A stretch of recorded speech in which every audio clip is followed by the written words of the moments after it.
Hey folks, well this is it, the last lecture. I want to do a bit of a wrap up of the course, kind of summarize where we've gone and what I hope you got out of the course. And yeah, I'll post another session to talk about the final exam a little later on. But this is pretty much the beast. Not sure how long this one's gonna go, but we did cover a fair bit of material, so we'll see how we go here.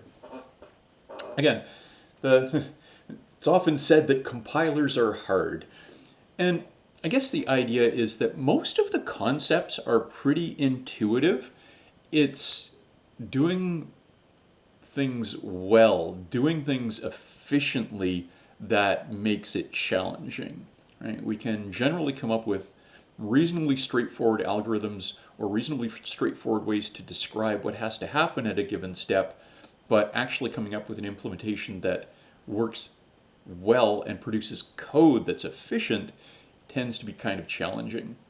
And again, some of the problems are that you've got to understand all of the features, all of the weird little idiosyncrasies of the language that you're translating from, the language that you're translating to, and possibly anything that goes along with the target architecture, especially if you're aiming at an assembly language level.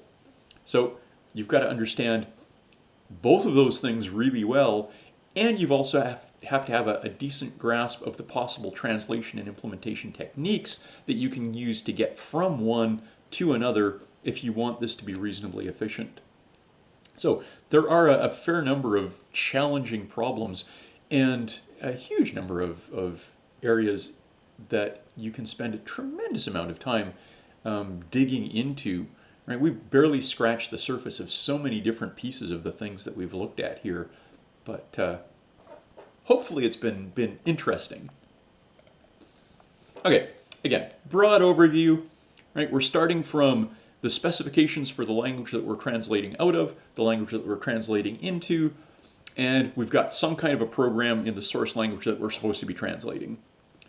Right? We go through and build some kind of an intermediate representation. Right? We go through and maybe tokenize the source code based on the grammar rules. We parse it to make sure that it's correct and to build some kind of a structure representing what that means, and then apply any of the augmented rules to get the true meaning, if you like, and to test the true correctness of that source code. So eventually from that we get this intermediate representation, and then we go through and apply transformation after transformation to that for our optimizations, right? Go through and rewrite it and rewrite it and rewrite it to optimize different parts, right? Do our local optimizations, do our regional optimizations, do our subroutine optimizations, do our whole program optimizations, right? Giving new intermediate forms, and eventually going through and actually taking that last intermediate form and using it to generate the code in our target language. And then maybe once we've got that code generated, we do one final sequence of optimizations to go through and improve the code that we've generated there. So we've got this fairly long sequence that we're going through, and there's a fair bit happening in each of those different steps. So way back when, we started off by looking at the sort of scanning and tokenizing process, right, where we're going through and saying, okay, well, how do we go through and take the original sequence of characters from the source code program and turn them into some kind of identifiable tokens that we'll then go through and analyze or parse. And we took a look at this idea for saying, okay, well, if you give me a bunch of regular expressions that describe the different token types, then I will go out and try and produce minimized deterministic finite automata to go through and determine the different tokens that we're working with. So we looked at this sort of three-step process for that: Thompson's construction to go from the regular expression to a non-deterministic machine, subset construction to go from that to a deterministic one, and then Hopcroft's algorithm to minimize it. And then we looked at the idea of taking that and generating the actual code for our scanner.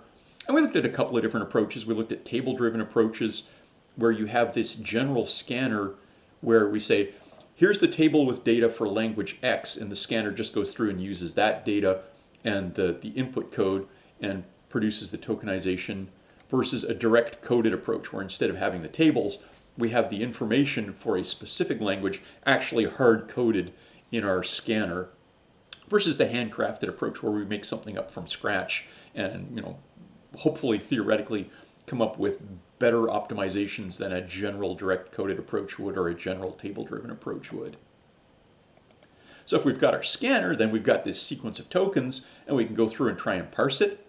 And again, we looked at a couple of different approaches for parsing. We looked at a top-down approach using either a recursive descent approach or an iterative predictive algorithm using LL1 grammars and using our first and follow sets.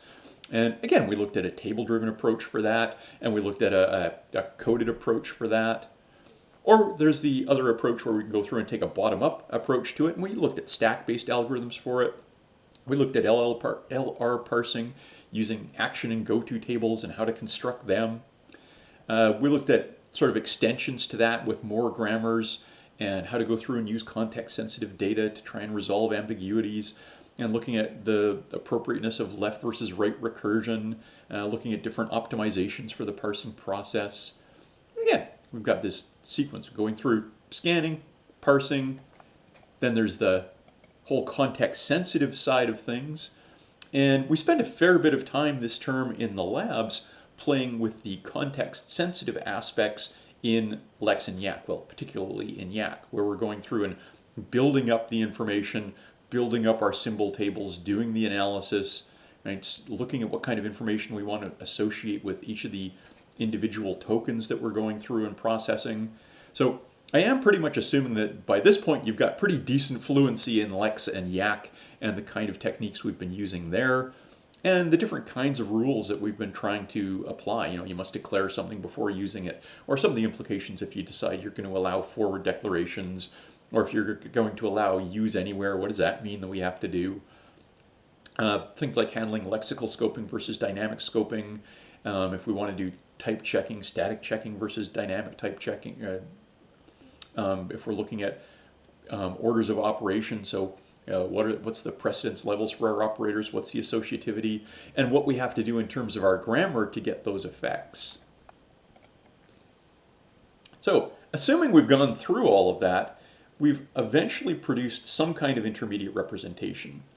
So, this might be in sort of an abstract syntax tree form. We looked at value number representations for our abstract syntax trees. We looked at other intermediate representations to capture different kinds of information about the program. So things like control flow graphs, where we've got our blocks and the edges between them. Looking at call graphs, right, representing which subroutines call which others. Looking at dependency graphs, which values use which others. And we looked at linear code representations of the program that we're interested in. So sort of stack-based or one-address approach versus something like a three-address approach. We looked at the single static assignment idea. And again, of course, that's come back again and again and again as we've gotten further through the course. We looked at this notion of having our simple basic blocks and control flow graphs modeling the connections between those blocks. This notion of having a block that's just a sequence of statements. When you enter the block, you always execute this exact sequence, right? Every instruction gets executed in this exact order, and where you hit branches at the end is where you abandon the block. And we looked at a sort of two-pass approach for identifying the basic blocks and building them up. And then we started getting into the issues of naming and renaming the variables within them for clarity and for later optimizations, which of course we've seen now that we've gone through and played with some of the different optimization ideas. We looked at some of the concepts in terms of abstracting the subroutine use, right? The division of responsibilities. What has to happen at the point of call? What has to happen at the point of return? Who's responsible for which parts of that? We looked at the idea of activation records to record the information associated with a subroutine call, looking at the content and the layout and whether you're going to store these things in the heap or whether you're going to use a sort of stack-based approach. Different techniques for looking at information that's stored across different scopes. So being able to access, let's say you've got nested subroutine declarations, being able to access a variable that's in the activation record for the subroutine that you're nested in, if you like. We got into some of the ideas in terms of heap management. So again, memory layout, tracking the pool of free memory, looking at allocate and free algorithms. We particularly looked at kind of a GNU-ish approach for this, looking at garbage collection, sort of mark and sweep algorithms and reference counts and different things you can do there, defragging techniques to go through and kind of mark all of the, or copy across all of the different pieces that are in use into sort of one new free consolidated memory block and freeing up as much space as we can. We looked at some of the issues surrounding composite data types, so arrays and records and structures and arrays of records or records that contain arrays. And again, some of the different underlying ideas that go along with that. You know, the notion of having some sort of a base index for your language and why 0 is so often used. The impact of column major order versus row major order for how we're storing these things. What happens when we want to use these things as parameters or as return values? Right? Does the language support that? What are the language specifications with respect to what has to happen there, and how do we actually implement it? Some of the different approaches for random access to array elements versus sequential access. Right? With the records and structures, you get the idea of memory alignment issues. And does that mean that we have to insert padding between the fields, or do we reorder the fields? What are the implications for that? What happens when we pass these things as parameters or return them as return values? Does the language support that? And again, some of the issues that we came back to later for sequential access of arrays of records or records of arrays. What are the different optimization techniques we could use there? Right? We came back to that. We looked at some of the issues regarding handling of the OO side of life, so objects and methods. So the notion of having an object record that, you know, much like an activation record if you like, but this is holding the information associated with a particular object.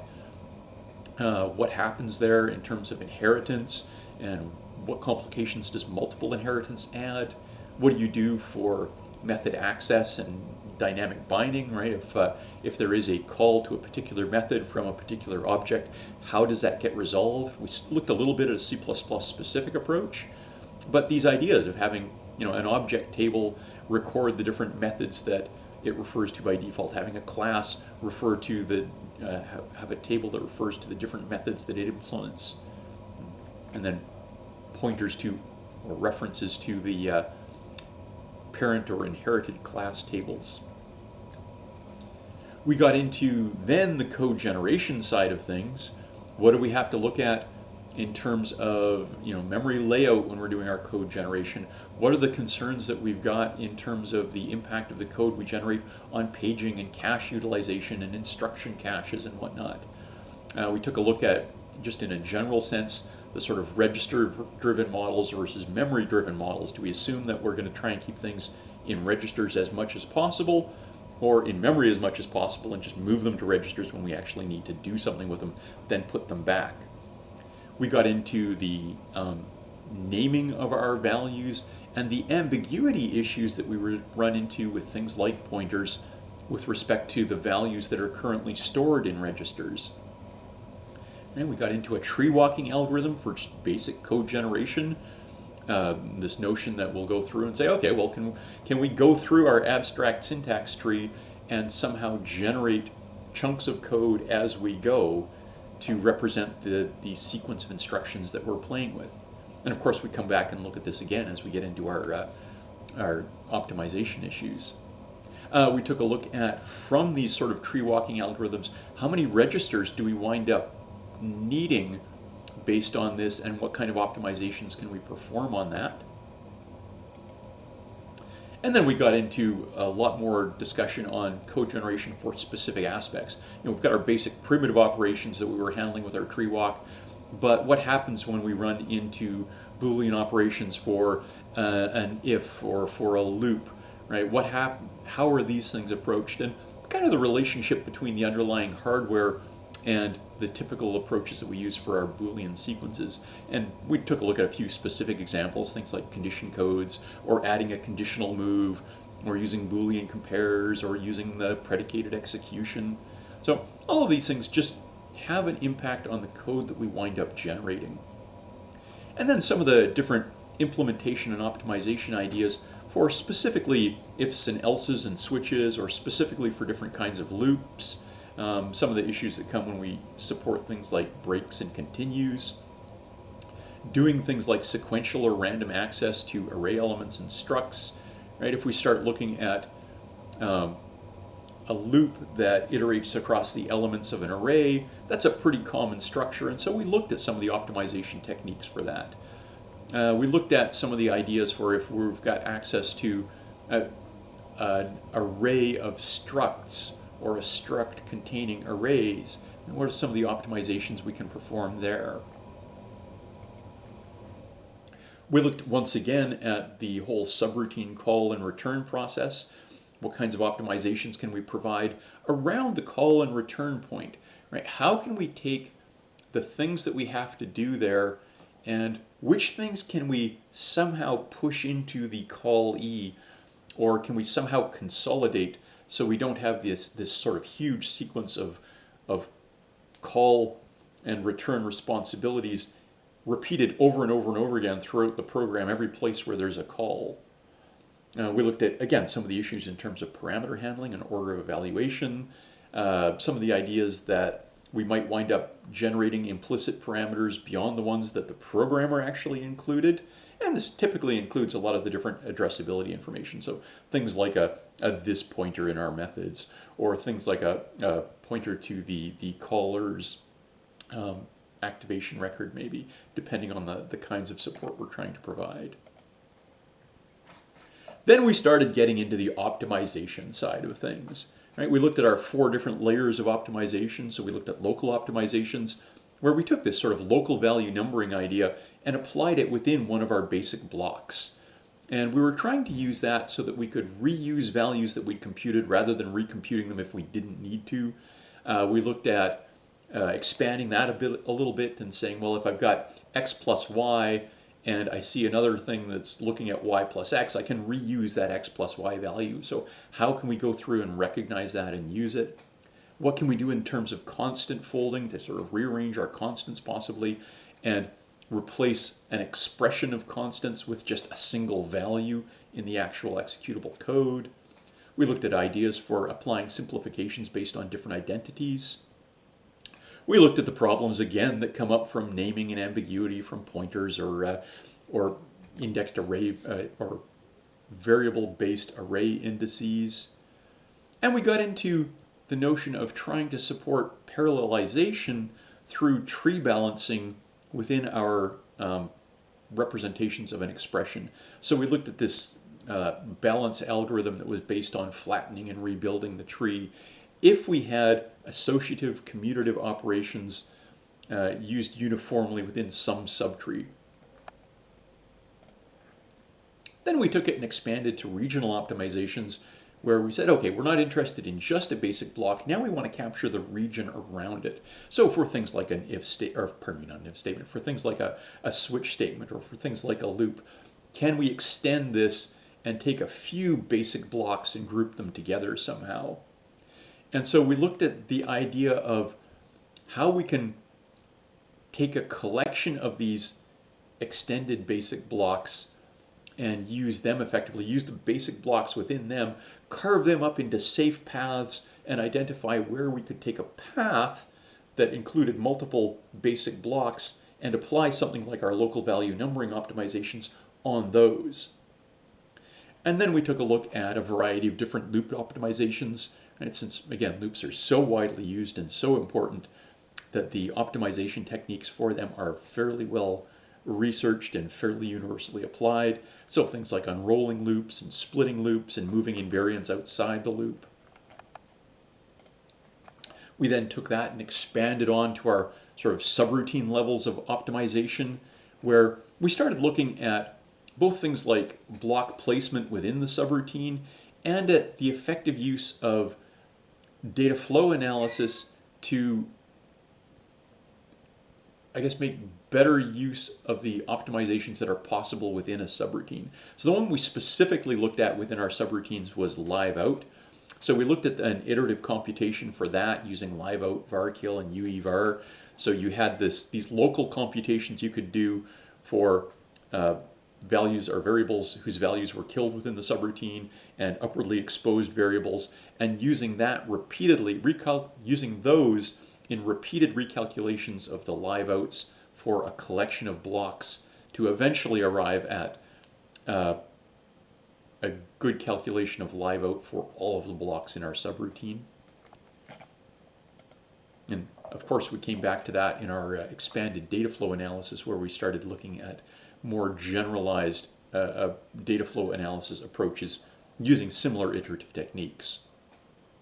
For the whole program side of things, we got into the pros and cons of trying to inline functions and some of the heuristics for when to do that and maybe when not to. We looked at an idea of subroutine placement, much like the block placement within a subroutine. If we're trying to optimize our paging and caching, then maybe we can try and orchestrate where our subroutines lie, which subroutines are adjacent to one another based on which ones call each other the most frequently. So again, call graph construction and then analysis of that to try and determine which subroutines should be placed adjacent to one another. And then we got into our data flow analysis. So looking at more of these different iterative algorithms at the sort of subroutine level. So we revisited the live out a little bit. We looked at dominating sets, and of course we get into more discussion of that fairly shortly. We looked at these reverse post-order traversals to try and pick good orderings for evaluating things. We looked at other iterative algorithms for things like determining where expressions are available. Well, that should actually be available in, not available in. Looking at expressions where they're available, looking at downwardly exposed expressions, looking at which blocks kill an expression, right? Effectively changing the values of the operands it uses so that it's no longer valid. We looked at definitions, which definitions reach a particular block, and again, downwardly exposed definitions and definitions that are killed. We looked at expansions of this to whole program analysis and some of the limitations there. We looked at the idea of when we're looking at the whole program analysis, one of the big limiting factors is which subroutines can potentially change which values that are used by other subroutines. So we got into this whole may modify idea and an iterative approach for computing that.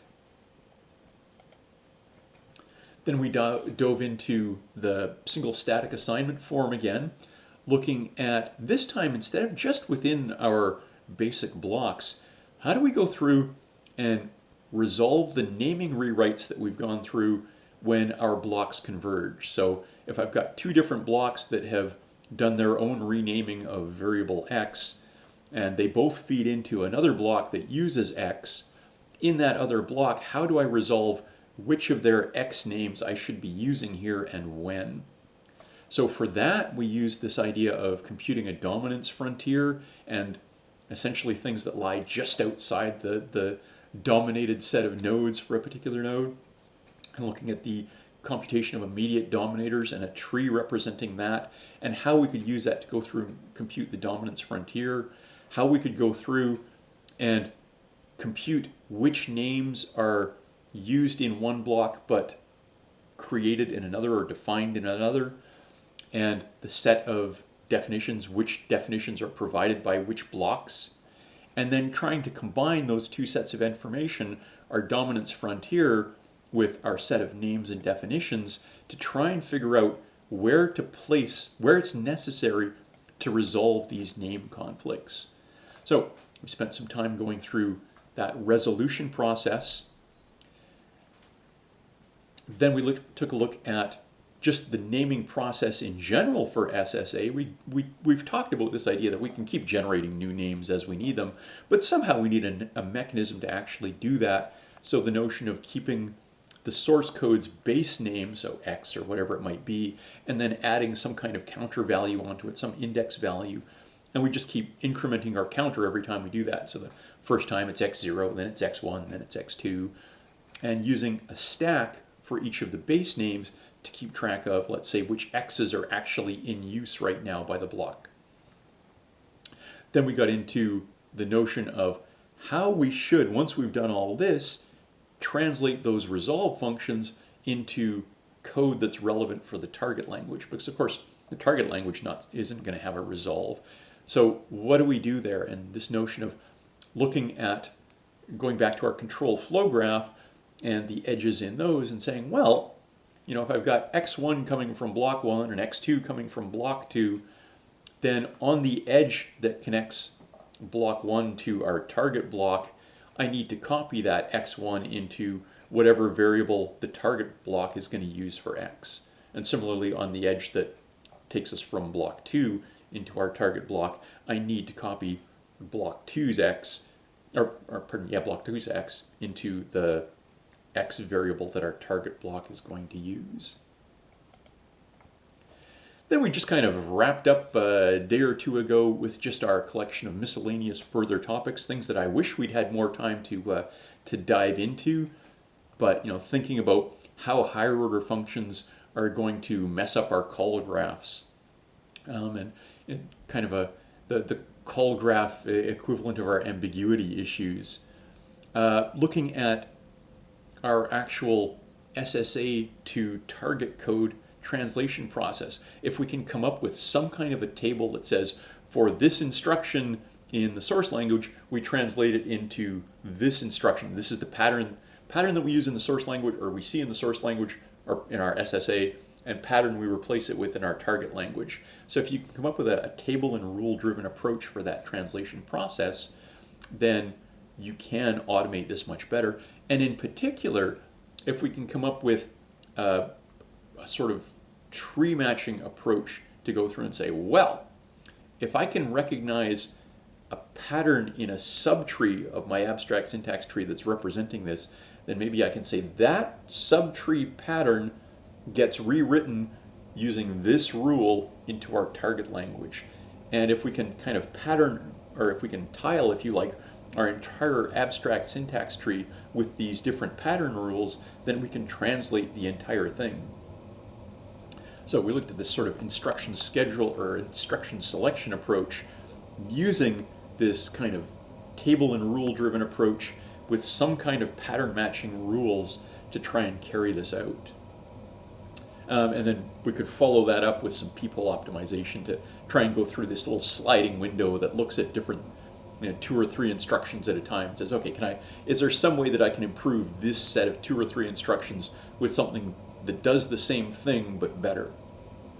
We looked at some ideas in terms of scalar optimizations for going through and trying to identify and eliminate useless code or unreachable code or redundant blocks or empty blocks. We looked at the idea of trying to take the code that we wind up with and determine an ideal ordering for the instructions that we've selected. So usually we've got some kind of a partial order for the instructions. I've got these 6 instructions, and these 2 have to happen. X has to happen before Y, and A and B have to happen before C. But other than that, you're free to put them in whatever order you like. So ideally, our instruction scheduling should be thinking about the target architecture and what it can do in terms of parallelization, and try and pick an instruction schedule that impedes that as little as possible, provides the maximum opportunities for parallelization by the target architecture. So again, there's some really interesting problems in there that we didn't get a chance to really look at all.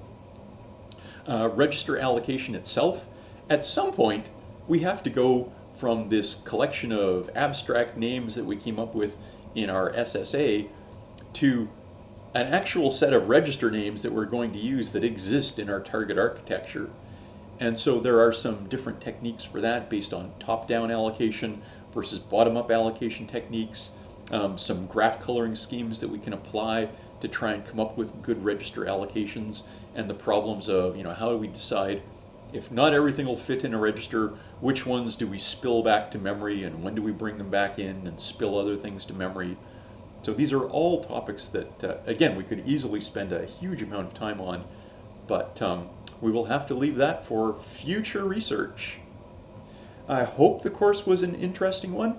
Again, I'll post some further discussion of the exam style and question styles for it and topics for it a little later. But yeah, I hope you enjoyed the course. And yeah, feel free to let me know if you've got other questions or thoughts or things that you wish were in the course that weren't, or things that you wish weren't in the course that were, and we'll take it from there.